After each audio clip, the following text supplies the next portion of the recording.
बदलते भारत की शान।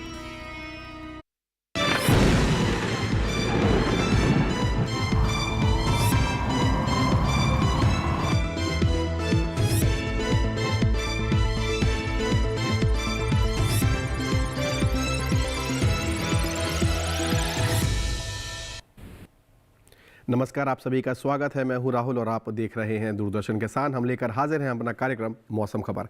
इसमें बात करेंगे हम मौसम से जुड़े हुए तमाम पहलुओं की, चाहे वो वायु की गुणवत्ता हो, बारिश हो या फिर हो कोहरा और बदलता मौसम। फिलहाल शुरुआत करेंगे 5 बड़ी खबरों के साथ। आइए देखते हैं आपके स्क्रीन पर सबसे पहली खबर आ रही है। तमिलनाडु और पुडुचेरी से तटीय इलाकों में चक्रवाती हवाओं की संभावना है। इस खबर से हम कर रहे हैं शुरुआत। अगली खबर का रुख करते हैं आपके स्क्रीन पर रायलसीमा इलाके से है, जहां पर कुछ जगह भारी बरसात का अनुमान है। तो आप देखें कि परिवर्तित होते मौसम में बारिश की भी संभावना दिख रही है। दक्षिणी आंतरिक कर्नाटका से अगली खबर, जहां कहीं कहीं भारी बारिश हो सकती है।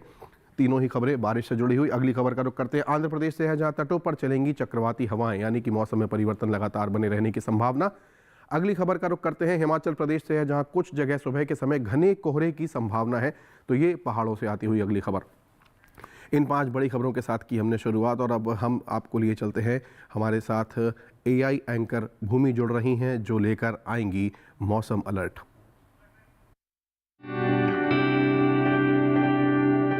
नमस्कार किसान भाइयों और बहनों, आप देख रहे हैं मौसम अलर्ट डीडी किसान पर। मैं हूं आपकी एआई एंकर भूमि। आज हम आपको देश भर में होने वाली मौसम की स्थिति की ताजा जानकारी देने जा रहे हैं। उन क्षेत्रों की जानकारी लेते हैं जहां नजर बनाए रखें। तमिलनाडु, पुडुचेरी, तटीय आंध्र प्रदेश और रायलसीमा में कहीं कहीं भारी बारिश और गरज के साथ तेज हवाएं चलने की संभावना है। इसके अलावा पंजाब में सुबह के समय कहीं कहीं भारी कोहरा छाया रहेगा, जबकि हिमाचल प्रदेश में सुबह के समय हल्के से लेकर भारी कोहरा देखने को मिल सकता है। बाकी सभी राज्यों में फिलहाल कोई विशेष चेतावनी नहीं है। यह थी मौसम की ताजा जानकारी। कृपया सुरक्षित रहें। धन्यवाद। और अब हम बात करते हैं कि पूर्वानुमान क्या है, यानी कि अगले 24 से 48 घंटों तक मौसम में किस प्रकार के बदलाव आ सकते हैं। मौसम का पूर्वानुमान क्या है। भारतवर्ष का नक्शा एक बार पुनः आपके स्क्रीन पर नजर आने जा रहा है। देखते हैं कि मौसम का पूर्वानुमान क्या बता रहा है। आइए देखते हैं आपके स्क्रीन पर। मौसम के पूर्वानुमान में हम सबसे पहले शुरुआत करते हैं उत्तरी राज्यों से, जिनमें जम्मू कश्मीर, लेह लद्दाख, हिमाचल, पंजाब, हरियाणा, उत्तर प्रदेश, उत्तराखंड, हिमाचल, ये सभी राज्य हैं। इन सभी राज्यों का जो मौसम का पूर्वानुमान है, इनमें सर्दी तो बढ़ रही है, लेकिन बारिश की फिलहाल कोई संभावना नहीं है। इस प्रकार का मौसम का पूर्वानुमान अगले 24 से 48 घंटों में रहने वाला है। बारिश इन राज्यों में फिलहाल कहीं भी नहीं होने वाली है। इस प्रकार का मौसम का पूर्वानुमान जो हमें प्राप्त हुआ है मौसम विभाग से।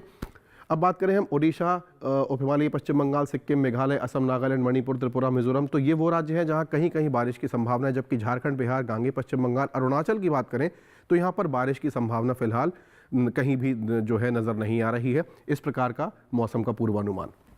अब बात करें हम अंडमान निकोबार की, बात कर लेते हैं। सबसे पहले देखें तो यहाँ पर कई जगह बारिश होने की संभावना है, जबकि केरल, तमिलनाडु, आंध्र प्रदेश, रायलसीमा में कहीं कहीं बारिश की संभावना है। जबकि तेलंगाना और उसके अलावा हम भीतरी कर्नाटका और तटीय कर्नाटका की बात करें तो यहाँ पर बारिश की संभावना फिलहाल नहीं नजर आ रही है। ये दक्षिणी राज्यों का पूर्वानुमान है। मध्य भारत पर नजर आ रहे सौराष्ट्र, कच्छ, गुजरात, राजस्थान, मध्य प्रदेश, विदर्भ, मराठवाड़ा, महाराष्ट्र, कोंकण और गोवा, तो बारिश की फिलहाल यहाँ पर कोई संभावना नहीं है। इसमें छत्तीसगढ़ का भी इलाका शामिल है। तो यहाँ पर भी मौसम में जो परिवर्तन है वो सामान्य बने हुए हैं, लेकिन बारिश फिलहाल नहीं है। अगले 24 से 48 घंटों का ये है पूर्वानुमान। अब देखते हैं कि मौसम की चाल किस प्रकार रही है। तो पंजाब और हिमाचल पर सबसे पहले नजर डालें। यहाँ पर कहीं कहीं घना कोहरा जो है दर्ज किया गया है। पिछले 24 घंटों में ये मौसम की चाल रही है इन दोनों ही उत्तरी राज्यों की। और आप जानते हैं कि यहाँ पर जो है घना कोहरा अक्सर रहता है। दक्षिण का रुख करें हम, अंडमान निकोबार की बात करें, केरल, तमिलनाडु और रायलसीमा की बात करें, पुडुचेरी के इलाकों की बात करें, तो इन चारों ही जगह पिछले 24 घंटों में कहीं कहीं बारिश दर्ज की गई है, जो कि पिछले 24 घंटे में मौसम की चाल के रूप में यहाँ पर दर्ज किया गया है। इस प्रकार का मौसम इन दक्षिणी राज्यों में रहा है जहाँ पर जो है बारिश दर्ज की गई है। यहाँ पर हम रुकेंगे एक छोटे से ब्रेक के लिए। अभी हाजिर होते हैं थोड़ी ही देर में। देखते रहिए दूरदर्शन किसान।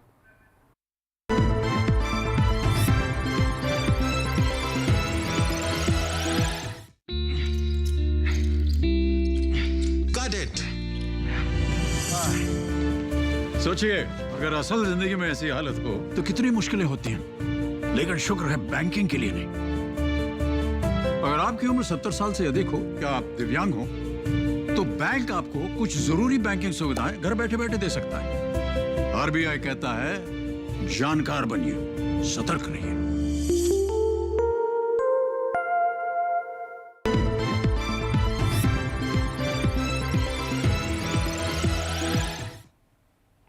ब्रेक के बाद आप सभी दर्शकों का एक बार पुनः स्वागत है। मौसम खबर में आगे बढ़ेंगे हम और अब बात करते हैं तापमान की। हम जान देते हैं कि अधिकतम और न्यूनतम तापमान का आंकड़ा इस प्रकार अभी इस समय क्या चल रहा है और अधिकतम और न्यूनतम तापमान पर नजर डालने के लिए देखते हैं कि तापमान का हाल क्या है। सबसे पहले शुरुआत करते हैं उत्तरी राज्यों से। जम्मू कश्मीर, लेह लद्दाख, गिलगित की बात करें, हिमाचल की बात करें तो इन सभी जगह अधिकतम तापमान जो है सामान्य की तुलना में 3 से 5 डिग्री सेल्सियस तक ज़्यादा दर्ज किया गया है, जैसा कि हमारे स्क्रीन पर है। अब बात करते हैं गुजरात और हरियाणा और साथ ही राजधानी दिल्ली की, जो आपको दिख रहा है। यहाँ पर अधिकतम तापमान जो है सामान्य की तुलना में 1 से 3 डिग्री सेल्सियस तक कम दर्ज किया गया है। अब बात करते हैं, आपके स्क्रीन पर नजर डालें, छत्तीसगढ़, उड़ीसा, गांगे पश्चिम बंगाल, उप हिमालयी पश्चिम बंगाल, सिक्किम, मेघालय और असम, इन सभी राज्यों में जो अधिकतम तापमान है यहाँ पर सामान्य की तुलना में 1 से 3 डिग्री सेल्सियस तक ज़्यादा तापमान दर्ज किया गया है। ये इन राज्यों का तापमान। दक्षिण का रुख करते हैं, तमिलनाडु, केरल की बात करें, पुडुचेरी, रायलसीमा और तेलंगाना की बात करें तो यहाँ पर जो अधिकतम तापमान है वो सामान्य की तुलना में 1 से 3 डिग्री सेल्सियस तक ज़्यादा दर्ज किया गया है। आगे बढ़ते हैं। अब आपके स्क्रीन पर देखें आप, सौराष्ट्र, कच्छ दिखाई दे रहा है, साथ ही गुजरात का राजकोट शहर दिख रहा है। यहाँ पर अधिकतम तापमान सबसे ज़्यादा 37.9 डिग्री सेल्सियस दर्ज किया गया है। न्यूनतम तापमान पर नजर डालते हैं। बात करें जम्मू कश्मीर, लेह लद्दाख की, गिलगित की, हिमाचल और उत्तराखंड की बात करें तो यहाँ पर न्यूनतम तापमान जो है सामान्य की तुलना में 3 से 5 डिग्री सेल्सियस तक ज़्यादा दर्ज किया गया है, यानी कि जितना होना चाहिए उससे अधिक यहाँ पर दर्ज किया गया है सामान्य की दृष्टि से।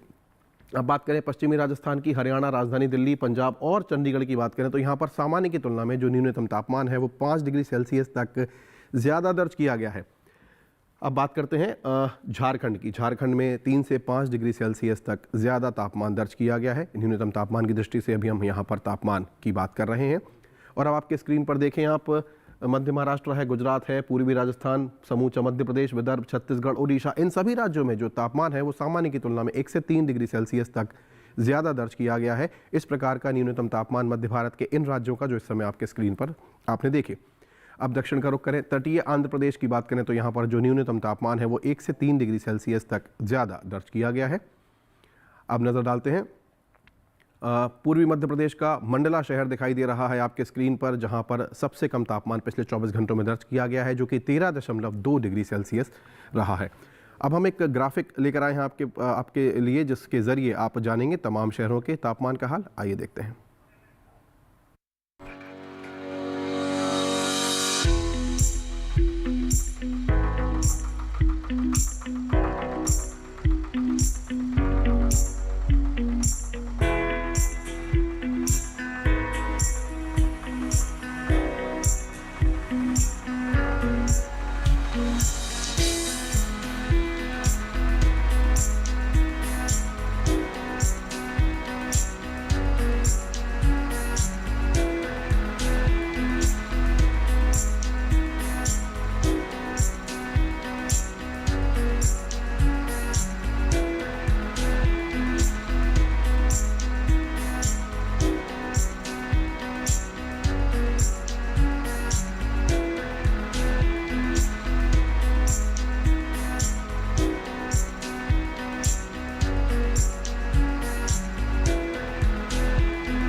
तो ये देखा आपने तमाम शहरों के तापमान का हाल। इसी के साथ वक्त हुआ है एक छोटे से ब्रेक का। अभी हाजिर होते हैं थोड़ी ही देर में। देखते रहिए मौसम खबर।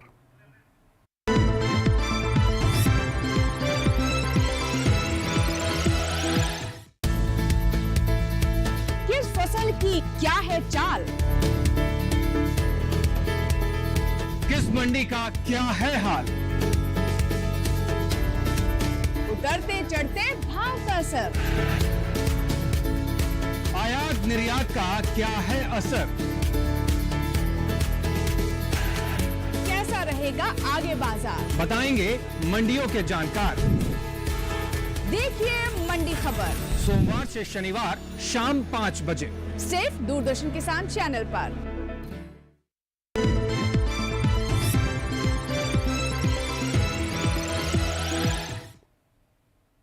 ब्रेक के बाद आप सभी का एक बार पुनः स्वागत है। आगे बढ़ते हैं। अब हम बात करेंगे AQI की, जिसे प्रस्तुत करने यानी कि वायु की गुणवत्ता की हम बात करने जा रहे हैं। इसे प्रस्तुत करने आ रही हैं हमारी AI एंकर भूमि।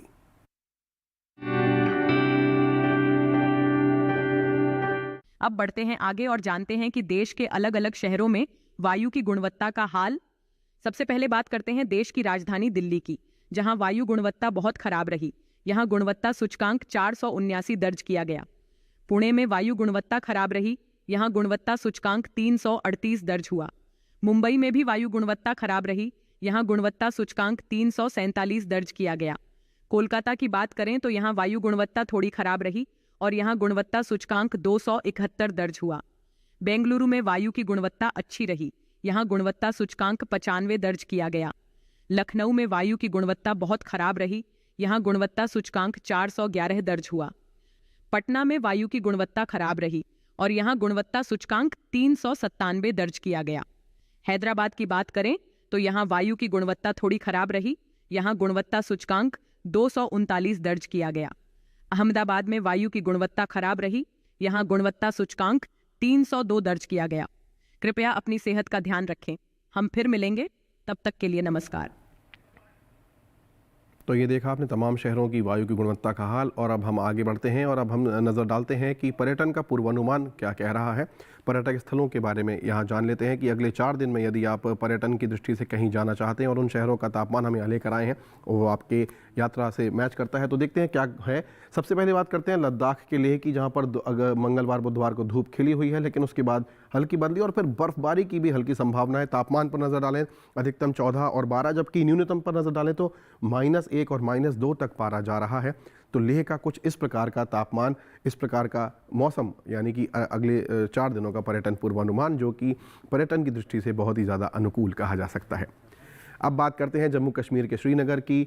मंगलवार से लेकर गुरुवार तक धूप खिली हुई है, मौसम साफ, लेकिन शुक्रवार को हल्की बदली। तापमान पर नज़र डालें, अधिकतम 18, 20, 21, 20 के आसपास, 18 से 21 के बीच रहने की संभावना। न्यूनतम पर नज़र डालें तो 5 और 4 डिग्री तक भी जा सकता है पारा। तो यदि आप श्रीनगर जाना चाहते हैं, अगले 4 दिनों में आपका कोई प्लान है, तो आप इस पर्यटन पूर्वानुमान को ज़रूर अपने ध्यान में रखें। देवभूमि उत्तराखंड के मसूरी की बात करें तो मंगलवार से लेकर शुक्रवार तक मौसम साफ है, धूप खिली हुई। तापमान पर नज़र डालें तो 20-19 के आसपास बना हुआ है, जबकि न्यूनतम पर नज़र डालें तो 11 मंगलवार को, जबकि उसके बाद 10 डिग्री पर नियत बना हुआ है। तो यानी कि पारा यहाँ पर भी कम। और पर्यटन की दृष्टि से मसूरी का जो तापमान है, जो मौसम है, वो बहुत ही ज़्यादा अनुकूल नज़र आ रहा है। इस प्रकार का पर्यटन पूर्वानुमान। अगले शहर का रुख करते हैं। बात करते हैं पंजाब के अमृतसर की। यदि आप शीश नवाने जा रहे हैं गोल्डन टेम्पल में, तो मंगलवार बुधवार को हल्की बदली, बल्कि धुंध यहाँ पर दिखाई पड़ रही है, जबकि उसके बाद हल्की बदली है गुरुवार और शुक्रवार को। तापमान पर नज़र डालें 26-25 के आसपास, जबकि न्यूनतम 17 और 15 तक रह सकता है। इस प्रकार का पर्यटन पूर्वानुमान है अमृतसर का। यदि आप जाने का सोच रहे हैं या अगले 4 दिनों में आपका कोई प्लान है, तो इस बात को ध्यान रखें। बात करते हैं उत्तर प्रदेश के आगरा की। ताज नगरी की बात करें तो यहाँ पर मंगलवार से शुक्रवार तक धुंध छाई रहने की संभावना चारों ही दिन। तापमान 31 पर नियत है, जबकि शुक्रवार को 30 डिग्री होने की संभावना। वहीं न्यूनतम पर नज़र डालें तो 18 पर नियत है, जबकि 1 डिग्री की और गिरावट शुक्रवार को, यानी कि 17 डिग्री होने की संभावना है। तो यदि आप ताज दर्शन करने जा रहे हैं तो ध्यान रखें कि अगले 4 दिन किस प्रकार का पर्यटन पूर्वानुमान यहाँ पर बताया गया है। अब बात करते हैं पश्चिम बंगाल के दार्जिलिंग की। तो मंगलवार और बुधवार को बारिश की संभावना प्रबल दिखाई पड़ रही है, जबकि गुरुवार और शुक्रवार को हल्की बदली। तापमान पर नज़र डालें तो 18 डिग्री पर नियत है अधिकतम, जबकि न्यूनतम पर नज़र डालें तो 11, 10 और 9, यानी कि तापमान जो है लगातार न्यूनतम की दृष्टि से कम होता दिखाई पड़ रहा है, 11 से 9 के बीच। ये है पर्यटन पूर्वानुमान दार्जिलिंग का अगले 4 दिनों में। यदि आप वहाँ जा रहे हैं तो इस बात का ध्यान रखें। कर्नाटक के मैसूर की बात करते हैं। मंगलवार से लेकर शुक्रवार तक हल्की बदली वहां पर छाई हुई है, धूप उसी में खिलेगी। तापमान 28 डिग्री पर नियत बना हुआ है अधिकतम, जबकि न्यूनतम पर नज़र डालें तो 24 डिग्री पर नियत बने रहने की संभावना है। तो पर्यटन की दृष्टि से अनुकूल मौसम कहा जा सकता है। ना ज़्यादा सर्दी का प्रभाव है वहाँ पर और ना ही ज़्यादा गर्मी आपको वहाँ पर महसूस होगी। इस प्रकार का पर्यटन पूर्वानुमान मैसूर का। अब बात करते हैं गुजरात के पोरबंदर की। यहाँ पर मौसम साफ है। मंगलवार से शुक्रवार तक आप देखें धूप खिली हुई नजर आ रही है, मौसम साफ। अधिकतम तापमान 36-37 के आसपास बना हुआ है, जबकि न्यूनतम पर नजर डालें तो पारा 22 और 21 तक जो कि है 22-21 तक गिर सकता है। इस प्रकार का पर्यटन पूर्वानुमान पोरबंदर का जो हम अपने स्क्रीन पर अभी फ़िलहाल देख पा रहे हैं। तो इस प्रकार का पर्यटन पूर्वानुमान इन तमाम शहरों का जो हम यहाँ पर बात कर रहे थे। अगले शहर की बात करते हैं, मध्य प्रदेश के खजुराहो की बात करें। इस ऐतिहासिक शहर में भी धुंध छाई हुई है। मंगलवार से लेकर शुक्रवार तक बादल और धुंध।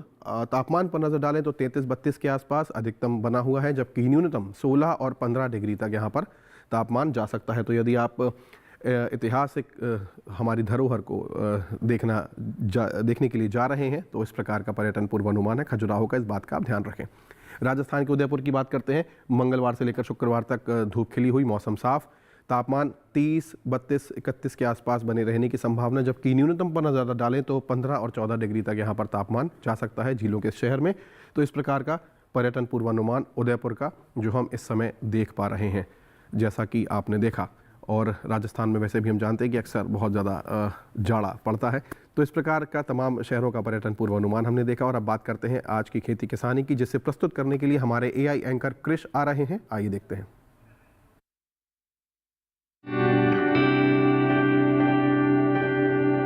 नमस्कार, आप देख रहे हैं डीडी किसान। मैं हूं AI कृष और आज हम कर्नाटक, केरल, आंध्र प्रदेश और तेलंगाना में होने वाली खेती किसानी से संबंधित सलाहों के बारे में पूरी जानकारी देंगे। बदलते मौसम में फसलों में कीट और रोग लगने का खतरा रहता है। ऐसे में अगर संक्रमण वाला रोग है तो संक्रमित पौधों को खेत से उखाड़कर नष्ट कर दें। दवाओं का छिड़काव विशेषज्ञों की सलाह से करें। दक्षिणी भारत की बात करें तो पूर्वी कर्नाटक के शुष्क इलाके में रागी और चने की बुवाई करें। यहाँ के किसान नाइजर, सूरजमुखी, राजमा, लोबिया और काबुली चने की बुवाई भी कर सकते हैं। उत्तर पूर्वी कर्नाटक में भी कुसुम, सूरजमुखी, नाइजर और काबुली चने की बुवाई करते रहे। कर्नाटक के उत्तर पूर्वी शुष्क इलाके में काबुली चने की बुवाई और मिर्च की रोपाई का काम करें। वहीं उत्तरी कर्नाटक के किसान इन दिनों ज्वार, काबुली चना और कुसुम की बुवाई कर सकते हैं। केरल में तैयार धान की कटाई करें। केरल के बारिश संभावित इलाकों में खड़ी फसलों में पर्याप्त जल निकासी की व्यवस्था करें। आंध्र प्रदेश के कम बारिश वाले इलाके में चने की बुवाई करें। आंध्र प्रदेश के किसान तैयार मूंगफली की खुदाई समय पर पूरी कर लें। आंध्र प्रदेश के जिन इलाकों में पिछले दिनों बारिश की वजह से फसल खराब हो गई है, वहां के किसान उन्नत किस्म की धान की नर्सरी बोने का काम कर सकते हैं। दक्षिणी आंध्र प्रदेश में खड़ी फसलों में पर्याप्त जल निकासी की व्यवस्था बनाए रखें। आंध्र प्रदेश के ऊपरी आदिवासी क्षेत्र में खेतों में पर्याप्त जल निकासी की व्यवस्था करें। तेलंगाना में चना, सरसों, मक्का और कुसुम की बुवाई करें। तेलंगाना के किसान मूंगफली की बुवाई भी जारी रख सकते हैं। इसी तरह कृषि और किसानों से जुड़ी हर महत्वपूर्ण जानकारी के लिए हमारे साथ जुड़े रहिए और देखते रहिए डीडी किसान। धन्यवाद। देखा आपने, एक तरह से पूरे ही भारतवर्ष को यहाँ पर हमारी इस संक्षिप्त रिपोर्ट में स्थान दिया गया कि स्थान विशेष के तौर पर बताया गया कि कहाँ पर क्या किस प्रकार की जो फसल है और किस प्रकार के जो अगले आपके जो कदम हैं वो उपयुक्त रहेंगे ताकि आपको लाभ हो सके। बहरहाल आगे बढ़ते हैं और अब बात करते हैं आज की फसल की, जिसमें हम आपके लिए लेकर आए हैं ब्रोकली।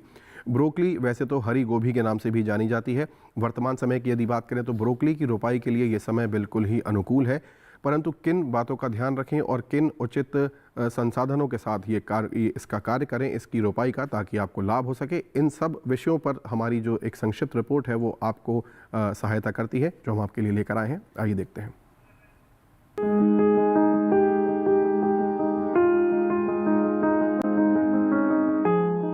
ब्रोकली फूल गोभी की ही एक किस्म है। आम गोभी का फूल जहाँ सफेद होता है, वहीं इसके फूल का रंग हरा होता है। इस कारण इसे हरी गोभी भी कहते हैं। ब्रोकली की खेती फूल गोभी की तरह ही की जाती है। इसकी पौध भी फूल गोभी की तरह दिखती है, लेकिन फूल गोभी के एक पौधे से एक ही फूल मिलता है, जबकि ब्रोकली के पौधे से मुख्य गुच्छा काटने के बाद भी अलग शाखाएं निकलती हैं और बाद में इनसे भी छोटे छोटे फूल मिलते हैं। इस समय कुछ जगह किसान खेतों में ब्रोकली की रोपाई कर सकते हैं। बुआई के लिए सबसे पहले अपने खेतों को जोतकर तैयार कर लें। खरपतवार को पूरी तरह से निकालकर साफ कर लें। 1 हेक्टेयर में बुआई के लिए ब्रोकली के 400 से 500 ग्राम बीज काफी रहते हैं। उर्वरक की बात करें तो 1 हेक्टेयर रकबे के लिए 120 किलो नाइट्रोजन, 60 किलो फास्फोरस और 60 किलो पोटेशियम युक्त उर्वरक इस्तेमाल करें। रुपाई करते समय कतार से कतार की दूरी 60 सेंटीमीटर रखें। अच्छी फसल के लिए बुआई के तुरंत बाद सिंचाई करें। उसके बाद हर 7 से 10 दिन के अंतराल पर सिंचाई जरूर करनी चाहिए। खरपतवार नियंत्रण के लिए 2 बार निराई करनी चाहिए। सुंडी और हीरक पृष्ठ पतंगों की रोकथाम के लिए 2 मिलीलीटर स्पाइनोसेट दवा को 10 लीटर पानी में मिलाकर छिड़काव करें। दवा का छिड़काव सिर्फ उसी जगह पर करें जहां फसल में बीमारी लगी हो या जहां कीटों का प्रकोप हो। रस चूसने वाले कीटों की रोकथाम के लिए थायमेथिक्सोम दवा की 2 ग्राम मात्रा को 10 लीटर पानी में मिलाकर छिड़काव करें।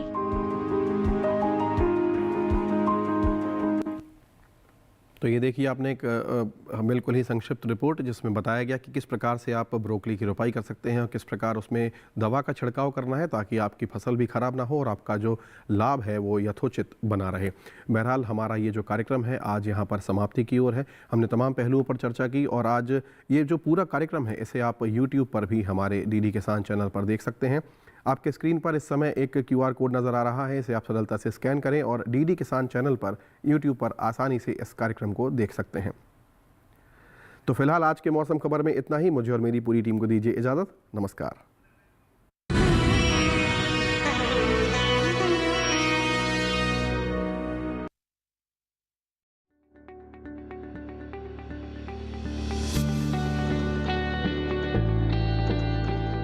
किसान यात्रा पहुंची है आगरा के शेखपुरा।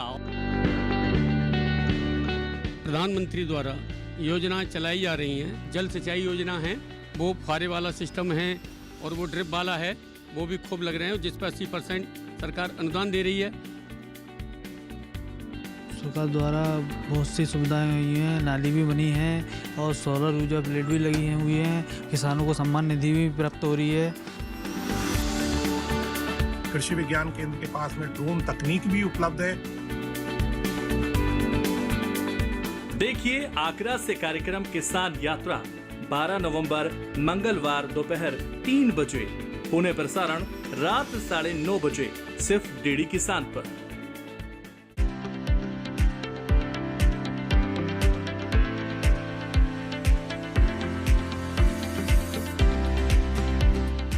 खूब लड़ी वो मर्दानी थी, वो तो झांसी वाली रानी थी। ये सच कहा।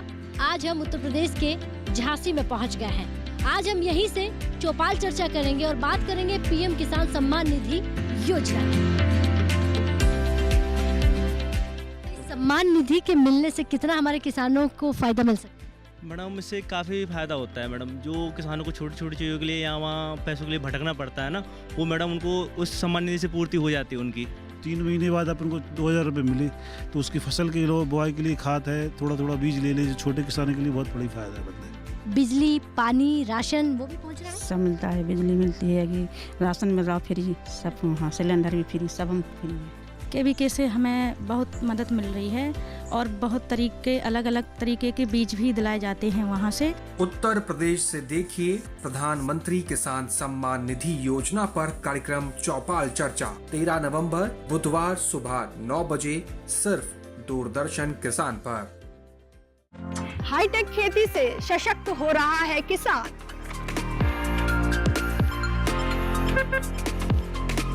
टेक्नोलॉजी का हो कृषि में विस्तार, इसके लिए IIT कानपुर दे रहा है एग्री स्टार्टअप्स का पूरा साथ।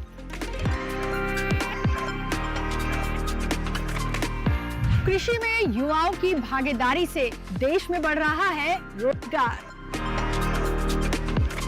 कृषि स्टार्टअप की नई सीरीज एग्रीटेक स्टार्टअप्स लेकर आ रहा है डीडी किसान।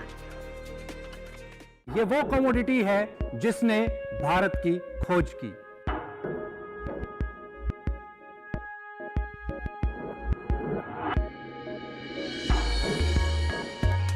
उस काली मिर्च की जिसे काला सोना कहा जाता है। ई ऑक्शन प्लेटफॉर्म हमने बनाया है, यानी कि T+1 और भाव 75,000 रुपए के स्तर को पार कर गए। पेस्टिसाइड वाला हमारे यहाँ से एक्सपोर्ट खत्म। सभी सवालों के जवाब के लिए देखिए अपना कमोडिटी एक्सपर्ट हमारे खास मेहमान आनंद किशोर और प्रेम अरोड़ा जी के साथ इस शुक्रवार रात 9 बजे सिर्फ दूरदर्शन किसान पर। नमस्कार किसान भाइयों और बहनों, आप देख रहे हैं मंडी खबर। मैं हूं आपकी एआई एंकर भूमि। आज हम आपके लिए लाए हैं देश भर की मंडियों से ताजा तरीन भाव। सबसे पहले धान के भाव। केरल की पुलपल्ली मंडी में धान का भाव 2,330 रुपये प्रति क्विंटल रहा। महाराष्ट्र की नागपुर मंडी में धान 2,683 रुपये प्रति क्विंटल पर बिकी। दिल्ली की नजफगढ़ मंडी में धान के सौदे 4,321 रुपये प्रति क्विंटल पर हुए। अब जानते हैं गेहूं के भाव। गुजरात की धोराजी मंडी में गेहूं का भाव 3,055 रुपये प्रति क्विंटल रहा। मध्य प्रदेश की अशोकनगर मंडी में गेहूं 4,090 रुपये प्रति क्विंटल पर बिका। महाराष्ट्र की नागपुर मंडी में गेहूं के सौदे 3,035 रुपये प्रति क्विंटल पर हुए। चना के भाव की जानकारी। गुजरात की राजकोट मंडी में चने का भाव 6,400 रुपये प्रति क्विंटल रहा। कर्नाटक की लक्ष्मेश्वर मंडी में चना 5,820 रुपये प्रति क्विंटल पर बिका। महाराष्ट्र की मुंबई मंडी में चने के सौदे 8,300 रुपये प्रति क्विंटल पर हुए। सभी भाव आवक और गुणवत्ता के अनुसार हैं। तो ये था आज का मंडी भाव। आप देखते रहिए डीडी किसान। धन्यवाद।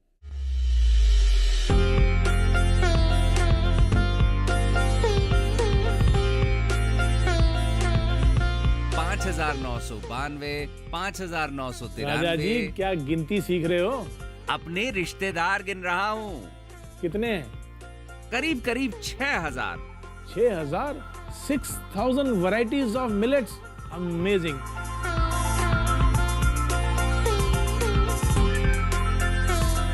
बच्चे तो बच्चे और बाप रे बाप। मेरा मतलब है कि बच्चे बूढ़े सब इसको पसंद करेंगे।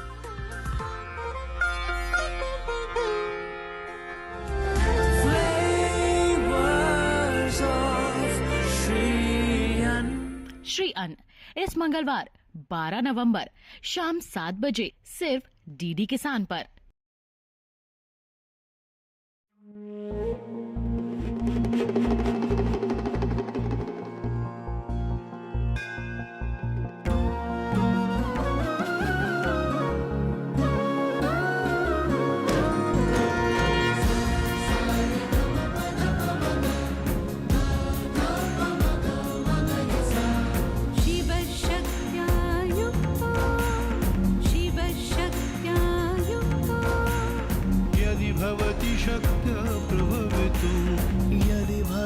शक्त प्रभवितुं न चेदेवं देवो न खलु कुशलस्पन्दितुमपि न खलु कुशलस्पन्दितुमपि शिवशक्त्यायुक्तो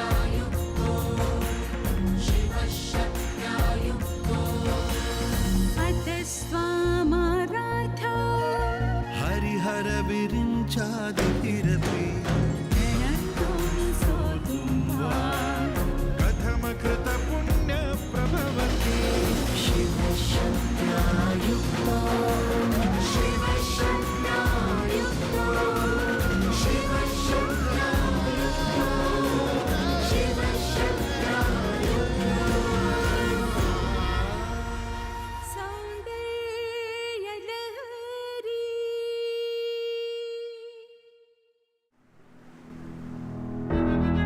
भारतीय संस्कृति, रंगों का संगम, भावों का समंदर, इतिहास की गाथा, परंपराओं की ज्वाला और धरोहर का अथाह सागर। हमारी संस्कृति देश की सॉफ्ट पावर का सबसे मजबूत हस्ताक्षर है। योग, आयुर्वेद, भारतीय दर्शन, साहित्य, कला और संगीत जैसे अनेक क्षेत्रों में भारत की अमूल्य देन ने पूरे विश्व को प्रभावित किया है। इंदिरा गांधी राष्ट्रीय कला केंद्र दिखाएगा भारत की संस्कृति के हर पहलू को डीडी भारती पर। तो देखिए संस्कृति संवाद हर सप्ताह रविवार दिन में 1 बजे और रविवार रात 10:30 बजे।